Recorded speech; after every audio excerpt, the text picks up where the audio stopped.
Dolores stands at the threshold of her former sanctuary, the scent of jasmine from the garden drifting through the open window. It's bittersweet, pulling her into the past, filled with laughter and warmth. But now, the once familiar walls resonate with betrayal, as the sound of clinking wine glasses floats up from her son's celebration. How did it come to this? The quiet of the basement suite wraps around her like a heavy blanket. It ignites a storm of resentment and fierce determination. Each sacrifice weighs on her, moments where she set aside her own desires for the sake of others. A deep breath steadies her, grounding her for the battle ahead. Have all those years of love and selflessness gone to waste? She recalls the countless times she pushed her own happiness aside. Each nook in her closet held memories of giving. She made space for Andre's school uniforms, watched her savings dwindle for his college car, reshaped her very being to ensure he had what he needed. So, when Andre and his new bride, Kendra, nestled in after their wedding, she didn't think twice. Of course, they could stay. The townhouse had room, 3 bedrooms and 2 baths, with a promise of shared meals and family moments. But Kendra quickly turned that promise upside down. As soon as she stepped through the door, sunglasses perched on her nose, she didn't even bother with the family warmth. Just Dolores, and nothing more, as if the bond they shared was mere formality. Her first complaint? The mattress in the basement suite was too stiff, and, like a scripted scene, Andre looked at her, concern etching his features. "Ma," he began, "what if Kendra and I use the master for now? You're smaller anyway. You don't need all that space." In that instant, everything shifted. The room crackled with an electric silence. She blinked, struggling to digest his words. How had it come to this? From providing a loving home to being dismissed, her identity fading into the background as her own son took sides with a stranger. This wasn't just a battle for space, it was a fight for recognition, for the respect she deserved. The storm inside her raged, fueled by years of felt silence. Each moment that passed, she wrestled with the thought of reclaiming what was hers, not just her room, but her identity, her dignity, her legacy. And unbeknownst to them, she still held the card that mattered. They may have sipped wine and branded her a burden, but she was laying the groundwork for a comeback that would change everything. With newfound resolve, Dolores prepared to reclaim her kingdom, one clever plan at a time. Dolores stood in the hallway, clutching her few possessions, frozen in disbelief. The faint scent of the old wooden floor wrapped around her, a musty reminder of the countless memories etched into every creak and groan. This was once a home, filled with the laughter and warmth of family. But now, it felt like a cruel joke. The echo of joy was replaced with the bitter sting of mockery. Kendra's snide laughter hit her like a storm, a harsh shift from what once felt sacred. In a heartbeat, her world turned into a battlefield. "Look, Ma," Andre said, his eyes full of concern as Kendra's playful smirk faded. "Why don't we let Kendra take the master? It's just a room." A wave of silence crashed into the space between them, thick and choking.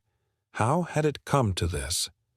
Years of love, nurturing, sacrifice, only to see her own son unwittingly align with a newcomer, a stranger, and in that moment, everything shifted. Her home, her memories, her very identity were on the line. But Dolores wasn't ready to fade away. Each passing day amplified a storm brewing inside her, not just for a room to call her own, but for the respect she deserved. The next day was a game changer. Andre casually mentioned giving her an extra room, like a hand-me-down she should be grateful for. But that wasn't enough. Kendra hosted a brunch, giggling with friends, leaving Dolores feeling invisible, an outsider in her own home. How could this happen? Did they not see her? The sight of her wedding portrait tossed aside, her husband's medals buried in a box, shattered something within her. How had it come to this? This was her townhouse. Not just a structure built with nails and beams, but a home, crafted with love, endurance, and countless sacrifices. From the cold winters spent skipping heat to afford Andre's braces to climbing onto roofs with duct tape when the weather turned foul. She had poured her soul into this place. And now she was relegated, pushed aside like some forgotten piece of furniture by her own child. But one thing she knew: no one, not Kendra, and certainly not Andre, could erase the legacy she built with her own 2 hands. Dolores felt the fire ignite within her. The battle lines were drawn. She wasn't just going to sit back anymore. She would reclaim her space, her identity. The clever plans she'd set in motion would soon turn the tides. Those who underestimated her would soon see. The queen of this townhouse was just getting started. They put a new lock on the master suite door, not just a turn knob. I casually asked Andre for the code, and he shrugged. It's just for privacy. Privacy? In my own townhouse. They were building a future, while I was just the past. No one said it aloud, but every sigh, every shrug, every door that clicked shut screamed it loudly. That Sunday, I tried one last time to create a family dinner. Fried chicken, greens, cornbread, Andre's favorites. But Kendra pulled in halfway through, casually announcing, "We're doing takeout tonight. My stomach's too sensitive for all this grease." Andre nodded, and they retreated to the master suite, sushi in hand. I sat alone at the dining table I had bought with my first tax refund, the air heavy with silence. Every minute brought memories flooding back. Who still holds the deed? Which drawer hides the business card for Monica Reeves, my lawyer since '05? I might be aging, but I'm no antique. They thought I was too quiet to fight, that my fatigue signaled weakness. Calling me Ma and shoving me toward the basement suite didn't mean I would forget what's mine. The truth. Guests eventually leave, and I was about to remind them what it felt like to be unwelcome. I stopped cooking. That was just the start. Andre didn't even blink. Kendra, on the other hand, quipped, "Guess retirement's finally kicked in," laughing like I wasn't 3 feet away. I let her giggle, thinking I'd given up. But I didn't rest. I watched. My townhouse filled with noise. Kendra hosted her sisters nearly every weekend. Andre let their friends take over the living room, crashing on my late husband's recliner. Suddenly, I started finding eyelashes in my sink, nail glue on my kitchen table, and spilled foundation on that very chair. "Be careful," I asked Kendra, but the laughter continued, bouncing off the walls like it belonged there. What did they think? That I would just fade away? Another week passed, and I stood at the window watching the rain puddle and shimmer on the pavement. The scent of fresh earth filled the air. Outside, life moved on. But inside, I felt like I was about to ignite. I glanced back at the chaos they'd brought. Something had to change. Would they ever realize what I was willing to do to reclaim my home? What if the only thing that needed to be locked away was their sense of entitlement? The silence in the townhouse grew louder with every secret thought. They'd taken my room, but they hadn't taken my will. The battle was just beginning, and I intended to show them the queen of this townhouse was rising once more. The tension hung heavy in the air. Dolores sank into the familiar embrace of her armchair, its fabric worn with the stories of years gone by. The scent of antiseptic clung to the room, mixing with a faint trace of childhood crayons. She tightened her grip on the armrests, her hands trembling. Memories flooded in like a rising tide. Do you remember the nights when Andre, her little boy, would curl up against her, gasping for breath? Those moments echoed in her mind, replaced now by the clang of Kendra's laughter, sharp and taunting. The ghosts of the past danced around her, and this chair, a relic of love, stood as a monument to what had been snatched away. Wrapped in layers of dust, it told a story of fading respect. Dolores watched as Kendra turned her dining room into a content corner. The ring light shone bright, but all it did was cast shadows over her memories. Her grandmother's beloved lace doilies? Stuffed away like old junk. Vintage doesn't get clicks, Kendra had said. What had become of family values? Was it really just about the likes and shares? One day, she returned home from the pharmacy to find her cherished china boxed up and labeled for donation. Stunned, she froze. She could hardly grasp it.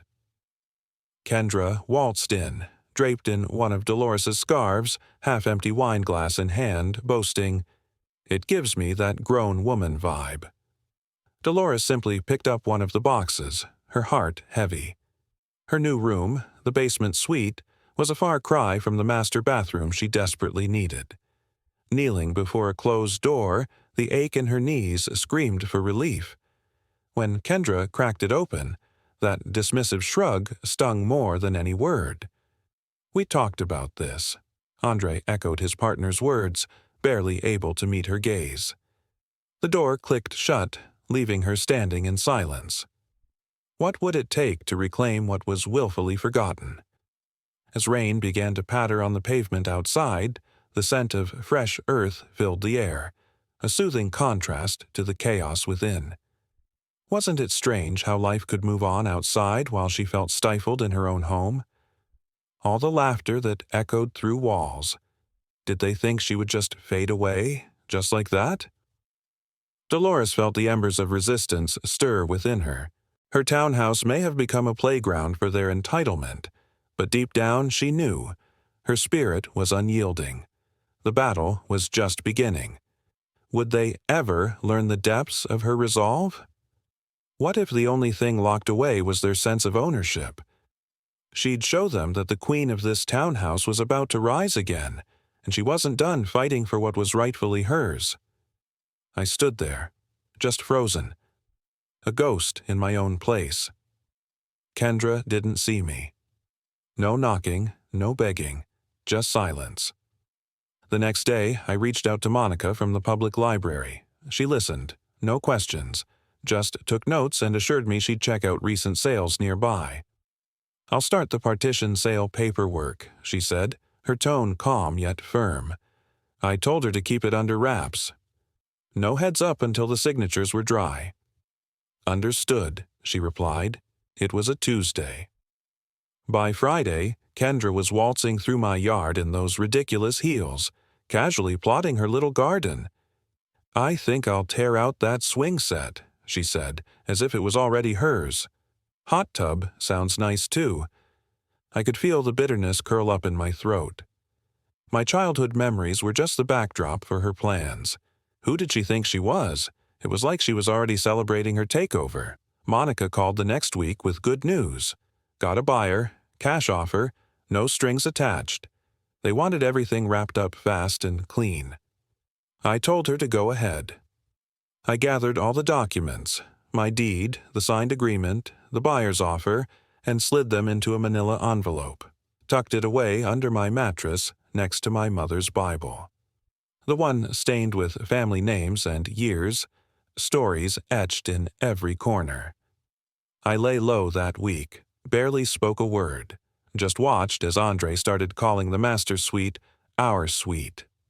Kendra even posted a home sweet home pic on Insta, throwing in a hashtag that felt like a punch. They had no clue about the storm brewing. I packed in secret, just the essentials. Clothes, my late husband's pocket watch, a few cherished frames, my crochet needles. When Kendra asked why I was cleaning, I smiled softly. "Making room," I replied. "Feels like things are shifting." She laughed, blissfully unaware. "Good. I want to turn that basement suite into a nursery."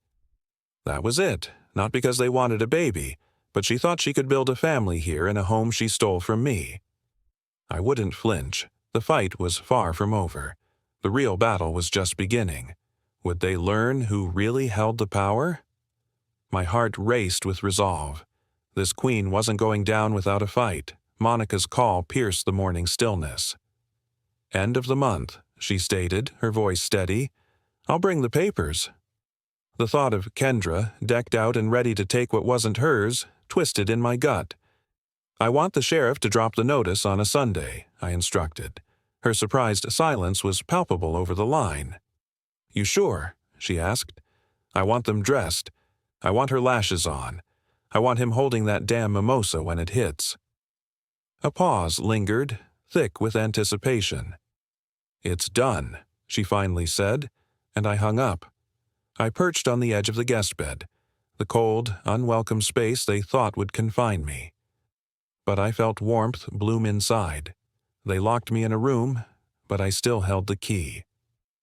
The morning the papers signed, I donned white, not for purity. That notion had evaporated long ago.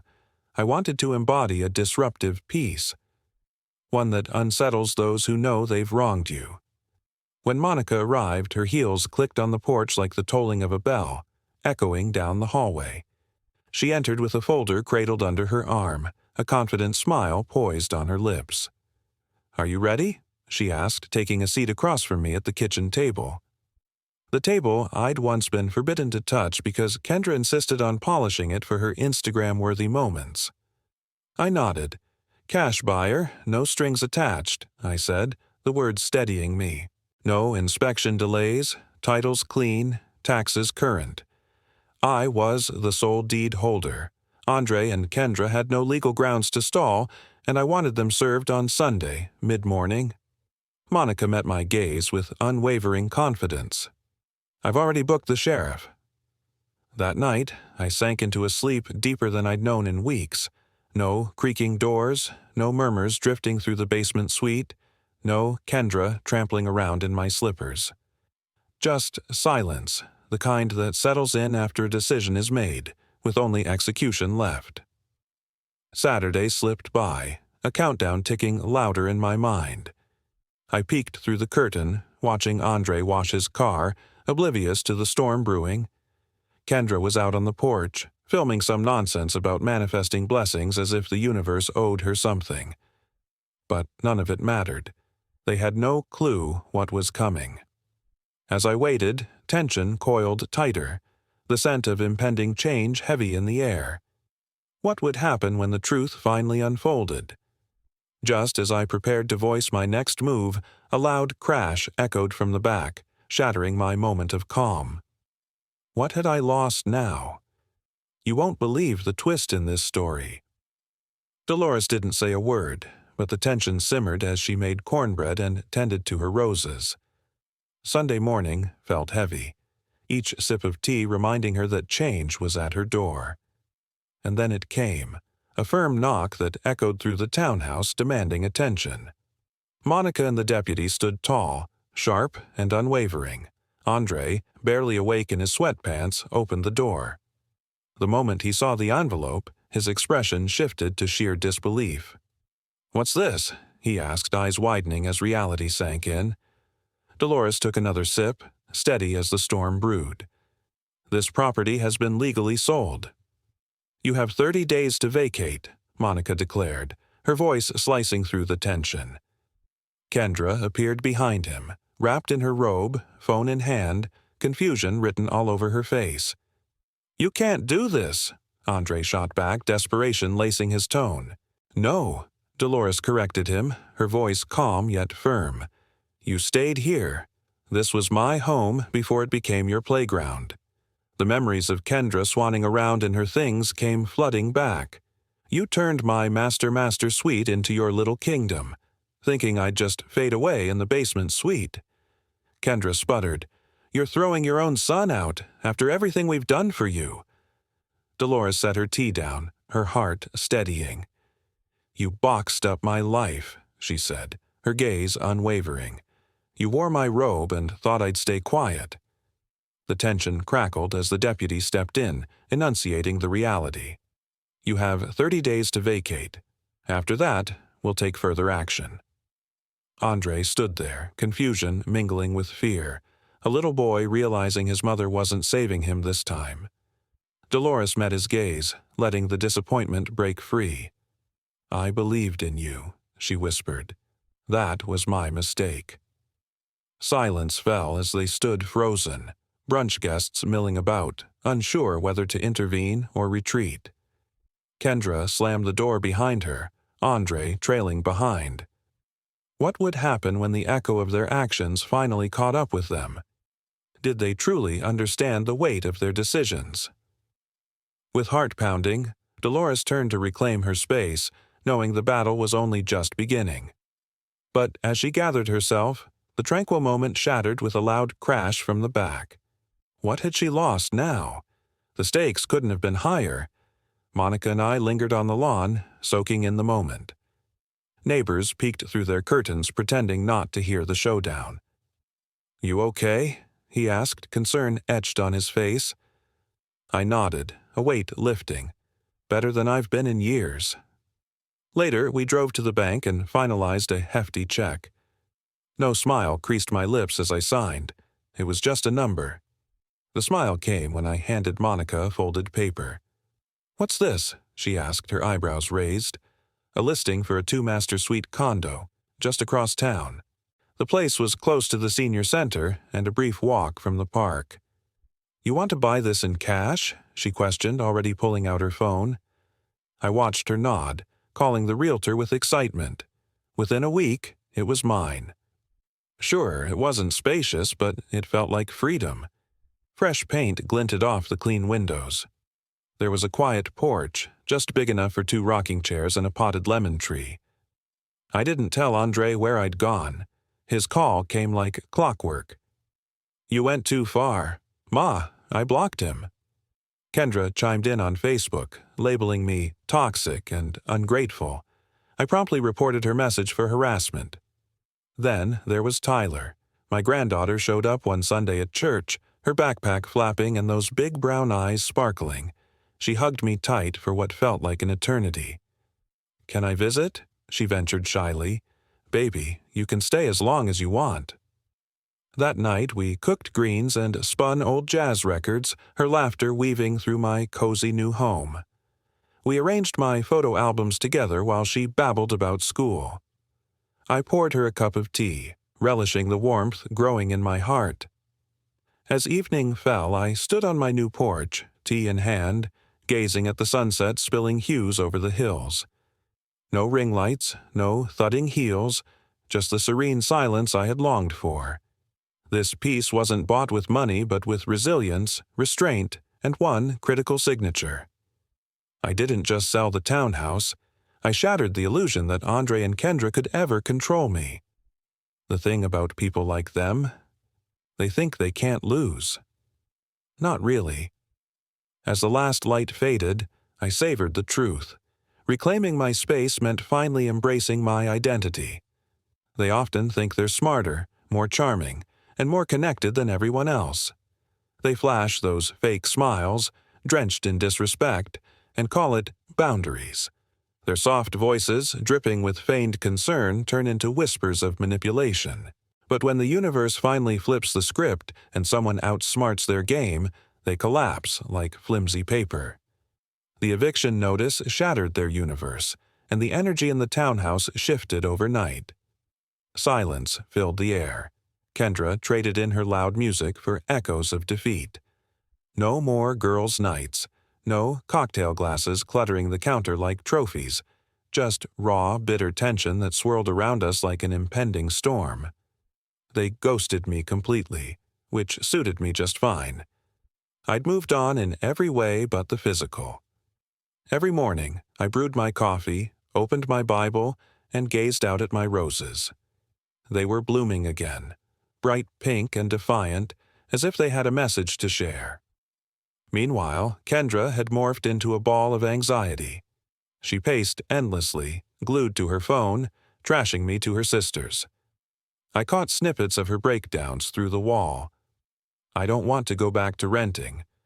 I told you we should have pushed her to sign the townhouse over," she cried in the master suite, the room that used to be mine. Those words hit hard. I was just an obstacle to their facade of a luxury lifestyle. Andre put up a fight, of course.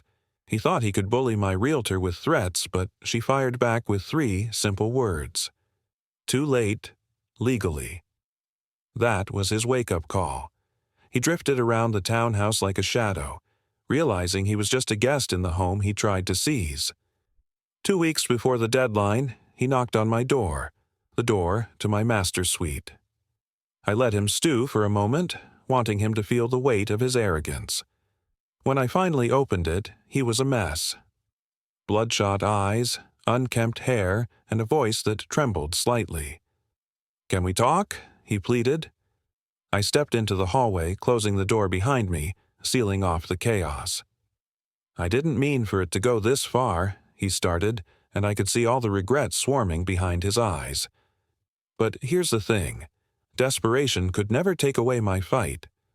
I wasn't just protecting a townhouse. I was claiming back my identity, my soul.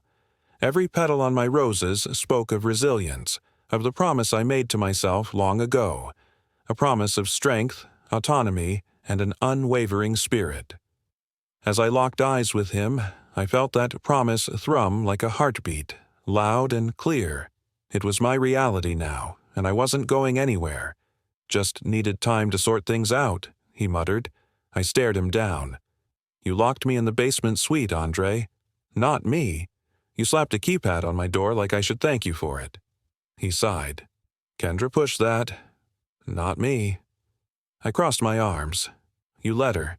You lost it all the moment you forgot who this townhouse belonged to." Silence fell, a heavy weight between us. He looked at me, eyes wide, as if he was seeing a stranger. "Goodbye, Andre," I said firmly. "You've got 2 weeks." I shut the door, sealing our conversation. The night before move-out day, I made one last meal in that kitchen. Sweet potatoes, mac and cheese, fried catfish. The aroma filled the space like memories swirling through time. I wasn't cooking for them. I was cooking for the townhouse, for the memories of a different me, lost but not gone. Kendra didn't come down. As Andre passed through the kitchen, he glared at my plate. "You really going to eat like that while we pack everything up?" "Yes," I replied, feeling the weight of the past in my voice. "I packed my life up 10 months ago, and you didn't blink." He turned away. The next morning, a moving truck rumbled to a halt around Ninachinkinayam. I sat quietly in the backyard, sipping my tea, fingers wrapped around my rose clippers as the men loaded boxes. No words, no waves, just silence. They left around noon, taking their clutter with no goodbyes or apologies. Once the truck was gone, I stepped back inside for one last look. Every room echoed with a haunting stillness. The walls seemed to breathe, shedding noise and tension, all at once. I traced my fingers along the hallway, memories washing over me. I touched the door frame where I'd once measured Andre's height, the corner where my husband's recliner had cradled his stories, and finally stood in the master suite, no longer theirs, but mine again. The townhouse felt clean, the air fresh, like a spring rain had washed away the past. The following day, I met Monica at the Title Community Center. She handed me a final check, a new set of documents. "Congratulations," she said, our hands clasping firmly. "Thank you," I replied, holding back the swell of tears. I didn't cry. I felt light, for the first time in what felt like ages. But even as I walked away, a soft sound broke the air. A crash echoed from the living room. What had Andre done this time? Was everything really coming apart, or could it still be salvaged? I drove to my new condo, the windows down and old soul music cranking. You feel that? Freedom. I parked, grabbed my bags, and stepped into a space that was pure blank canvas. No history yet, just endless possibilities waiting to unfold. Later that evening, Tyler swung by. She burst in and pulled me into a hug that almost toppled my grocery bag. "I hate them," she muttered, her voice fierce yet soft. "Don't," I replied gently. "Just remember who not to become." We got to chopping ingredients and dancing around my little kitchen, 2 women reclaiming joy after surviving the unspeakable. Once she left, I stood at my window, gazing at the stars. In that moment, I felt a rush. No locks here that I didn't put in place. I could wander through every room, free to laugh and breathe without a single whisper of exclusion. I curled up that night in my master suite, under a roof that whispered, This is yours." I slept like a queen who had reclaimed her territory. Peace isn't loud. It doesn't storm in like Kendra's heels or whisper like Andre's excuses. There are no tears behind locked doors. Peace. It just exists, sitting with you, unbothered. My new home became just that, a sanctuary. I didn't clutter it, just kept the essentials. My grandmother's quilt, cherished photos, my Bible, a shiny new tea kettle. Fresh bed sheets and lavender oil became my nightly ritual. This was the first place I lived where I didn't have to tiptoe around someone else's comfort. I walked freely. I breathed deeply. I started to heal. Tyler began visiting every weekend. Her school grades began to climb right alongside her spirit. She had always been bright, but living under Kendra's snide remarks and Andre's cold silences had dimmed her light. Now, she laughed freely again. Together, we started a little balcony garden, planting mint, cherry tomatoes, and one tiny rose bush in a deep clay pot. "It has to be a rose," she insisted. "It's your thing." One afternoon, Tyler turned to me and asked, "Are you going to see them again?" I knew exactly who she meant, Andre and Kendra. I took a breath, savoring the moment. "Not unless they come with honesty in their mouths," I said. She nodded, clearly satisfied. And in that instant, I felt something deep shift. But just as I began to relax, I spotted something strange across the street. A distinct flicker of light caught my eye. At first, I thought it was just a neighbor's porch light, but then it pulsed, like a heartbeat. My heart raced and my peace shattered. Familiar faces emerged from the shadows.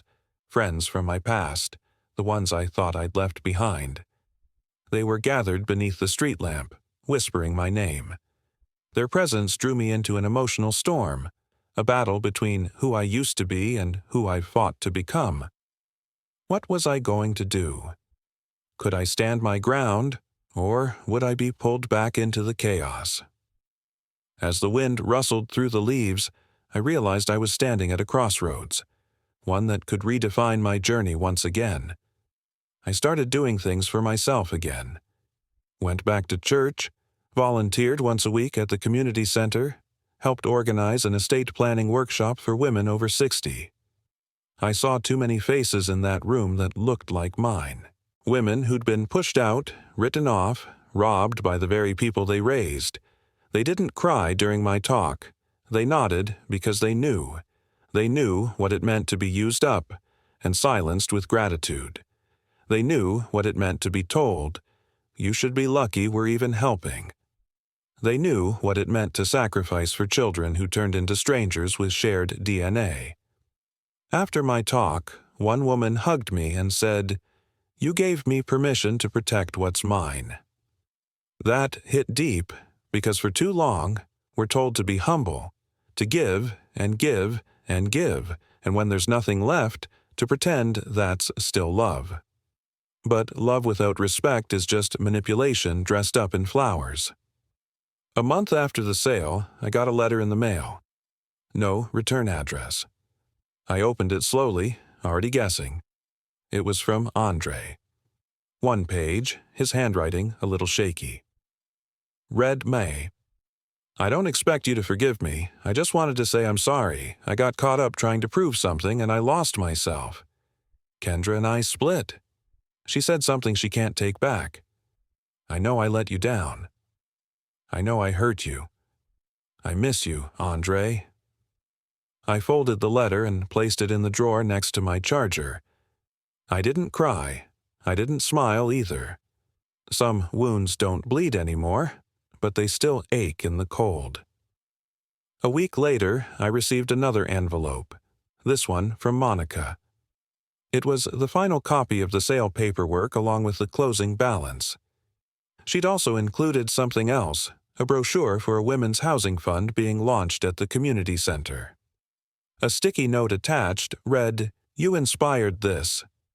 Want to help lead it?" I stared at the words for a long time. I thought about all the women like me, women whose sons called them burdens, whose daughters-in-law saw them as background props. Women who weren't senile or fragile or bitter, just dismissed. Yes, I wanted to help. I called Monica and told her I'd match the first 5 donations with funds from the sale of my townhouse. She laughed softly. "Dolores, you're building something bigger than a garden now." I smiled. That Sunday, Tyler and I baked sweet potato pies, one for us, one for the church fundraiser, and one for the new neighbors who had moved into the townhouse I sold. A young couple with a baby on the way. I walked up to the porch and knocked. The partner opened the door with a warm smile. "You must be Miss Mayfield," the agent said. "You were the previous owner." I nodded, just wanted to say, "Welcome, and let you know the townhouse has been through a lot, but it still holds love in its walls." She took the pie with wide eyes. That means a lot. I walked away with a lighter heart. I didn't look back. That night, as the sun dropped low, I stepped out onto my balcony with a cup of tea. The rose bush had its first bloom. I reached out and touched the petals. Soft, resilient, rooted, just like me. The first time I saw Andre again, it had been nearly 4 months since they moved out. He didn't call, didn't write again, just showed up at the church fish fry like nothing had happened. I was at the dessert table helping Tyler serve slices of peach cobbler. She saw him first. Her face froze and she whispered, "Grandma." I looked up and there he was. He looked older, not by years, but by the weight on his shoulders. His eyes were tired, his clothes neat but wrinkled like he got dressed without care. There was no Kendra beside him, just him standing in the churchyard with a plate in his hand and a heart too heavy for his chest. He stepped forward. "Ma," he said, "can we talk?" I wiped my hands on a napkin and nodded toward the edge of the lot by the oak tree. We walked over slowly. The air was thick with the scent of damp wood and old carpet, a reminder of countless memories tucked away within the corners of their shared townhouse. I could picture it all, flickering like an old film reel, the muffled laughter echoing through the halls, barely audible over the roar of reality. The faded wallpaper wrapped around me like a faded shroud, suffocating yet achingly familiar. I could see my younger self standing strong, almost defiant, vowing to reclaim my space. Those walls whispered stories of strength and sacrifice, each sigh and creak underscoring my battle for respect. Time twisted around me, and suddenly I understood. Every nook and cranny held a part of my identity, haunting my dreams while fueling my determination. Each moment cast a shadow, a reminder of the struggle that lay ahead. Andre walked into my life once more, and it felt like a storm after a long, suffocating drought. "I've been thinking about everything," he began, his voice heavy with regret. We stood beneath the old oak tree, the world swirling around us, but for a moment it was just us.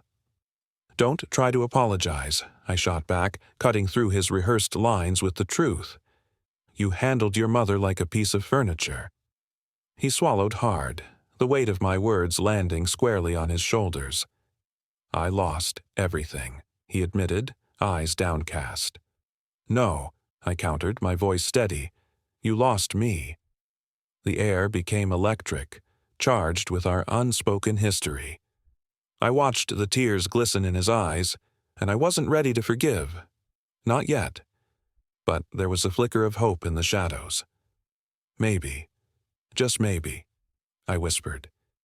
"If you keep showing up in the right places, in the right way, you might just get close." In that moment, surrounded by laughter and joy drifting from the church crowd, it felt like we were both standing on the edge, right where we needed to be. When Tyler appeared, plate in hand, her innocent concern cut through the tension. "You okay, Grandma?" I smiled, sensing a warmth bloom between us. "I'm fine, baby." And just like that, a fragile bridge began to take shape once more, drawing us closer together, one heartfelt moment at a time. She didn't say a word, just handed me a cup of lemonade and stood next to me, silent yet strong. He caught her vibe. "I should go," he murmured. I didn't try to stop him. As he walked away, a heavy burden lifted from my chest. It wasn't his apology that did it. No, it was knowing I had already reclaimed what mattered. He could keep the guilt. I had cared enough for both of us. That night, Tyler and I found ourselves on the balcony, a cozy glow from thrift store fairy lights surrounding us. The mint was thriving, the cherry tomatoes were bursting with life, and the rosebush had 4 new buds. "Do you think he really means it?" Tyler asked, her voice soft. "I think he regrets it," I replied, letting the quiet night wrap around us. "Sometimes that's all people have to give." "Will you ever let him back in?" she wondered. I sipped my tea and gazed into the dark, thinking about everything I'd let go. The townhouse, the fights, the anger. "But my peace," I added, "that has to be earned." She nodded, understanding swirling in her eyes. I reached into my sweater pocket and pulled out a key, a simple little thing that opened the door to her new home. "This is for you," I said gently. Her eyes widened in disbelief. "Grandma, I want you to always have a place that's yours," I whispered, "no matter what anyone says." She took the key and held it tightly like it was a relic of honor, because it was more than just metal. It was a promise. "You are not disposable. You are not invisible. You will not be pushed into the basement suite of your own life." I kissed her forehead and leaned back in my chair, looking up at the stars. For the first time in ages, I didn't feel like someone barely scraping by. I felt like a woman who had already won. It was about 4 months later when I saw Andre again. He didn't call or write. He just showed up at the church fish fry, a ghost from my past. I was at the dessert table with Tyler, serving slices of peach cobbler when she saw him first. Her face froze as she whispered, "Grandma." I looked up, my heart racing. There he was, a little older, not by years but by the heavy weight of his choices hanging on his shoulders. Dolores stood in the dim, crowded attic, the musty smell of old wood and dust swirling around her. A tattered quilt lay draped over a forgotten rocking chair, each thread a reminder of her mother's hands. Sunlight crept through cracks, illuminating faded photographs lining the walls, echoes of laughter and love frozen in time. The sound of her mother's voice sang softly in her mind, urging her to reclaim what she thought was lost. The weight of years pressed down, bittersweet sense of nostalgia and determination filling the air. What if this was her moment? As she whispered promises to herself, Dolores thought about the journey that led her here. Memories flooded back, the disappointments, the struggles she faced while trying to carve out her own identity. She'd stood in the shadow of others long enough. Did she deserve this fight? The answer lingered in the attic's stillness. She was the architect of her own destiny. Time passed, but the ache of those memories didn't fade. Fast forward to a lively summer evening, a community event under the stars. Laughter and conversation filled the air as Dolores watched families gather, sharing stories and making connections. But inside her, a storm brewed. She spotted Andre, her son, a ghost from her past. The weight of unspoken words hung between them. Would he even recognize her struggle? "Can we talk?" he asked, his voice trembling. Dolores nodded. They found a quiet spot beneath an ancient oak tree, its leaves rustling softly in the breeze. Memories of heartbreak and betrayal crashed against her like waves, but she held her ground. She could feel her heart racing, but her resolve remained strong. "I've been thinking about everything," he murmured, his eyes cast downward. "About what I did, what I let her do." His brand of regret felt too late, too mild. "Don't try to apologize if it doesn't mean anything." "You've handled things all right, Andre," she replied, her voice steady yet full of emotion. The trees whispered around them, almost echoing her sentiment. "You watched me be diminished in a home I paid for," she told him, each word punctuated with memories that cut deeper than any knife. Tears welled in his eyes, reflecting the shame she felt for him. But forgiveness? That was a distant land. I chose silence, she continued, because peace mattered more. I don't expect you to understand. The laughter and music from across the lot still filled the air, but in their corners of the world, they were alone. Two souls fragmented by choices gone wrong. "I've been seeing a counselor," he finally said, hope flickering in his voice. Would that be enough for her? Not yet, she thought quietly. The hills had been steep and treacherous, but she was on her way back up. She would reclaim her story, forge a new path, and never allow herself to be erased again. The whispered promises of the attic echoed anew. This time, she'd keep them. This time, she would not be invisible. Maybe not ever, but here's the deal. When you show up in the right places, doing your thing without wanting an audience, you might find something beautiful. Tyler walked over, plate in hand. I caught his eye. "You okay, Grandma?" "I'm fine, baby." Andre gave her a sad look. "Hey, sweetheart." But she just handed me a cup of lemonade and stood at my side, sending a clear signal. "I should go," Andre said quietly. I didn't stop him. Watching him leave, I felt this enormous weight lift. Not because of his apology, but because I'd already taken back what really mattered. He could carry the guilt. I'd carried enough. That night, Tyler and I were on the balcony, our little oasis under a string of thrift store fairy lights we had hung together. The mint was thriving. The cherry tomatoes were strong. The rose bush. 4 new buds glimmered in the soft glow. "Do you think he really means it?" she asked, leaning forward. "I think he regrets it," I replied, "and sometimes that's all people can give. Will you ever let him back in?" I took a sip of tea, gazing at the tranquil night. I've let go of the townhouse, the fight, the anger. But my peace, that has to be earned. Tyler nodded, understanding flickering in her eyes. I reached into my sweater pocket and pulled out a key. A simple key that opened the door to her condo, the second home she deserved. "This is for you," I said, watching her eyes widen.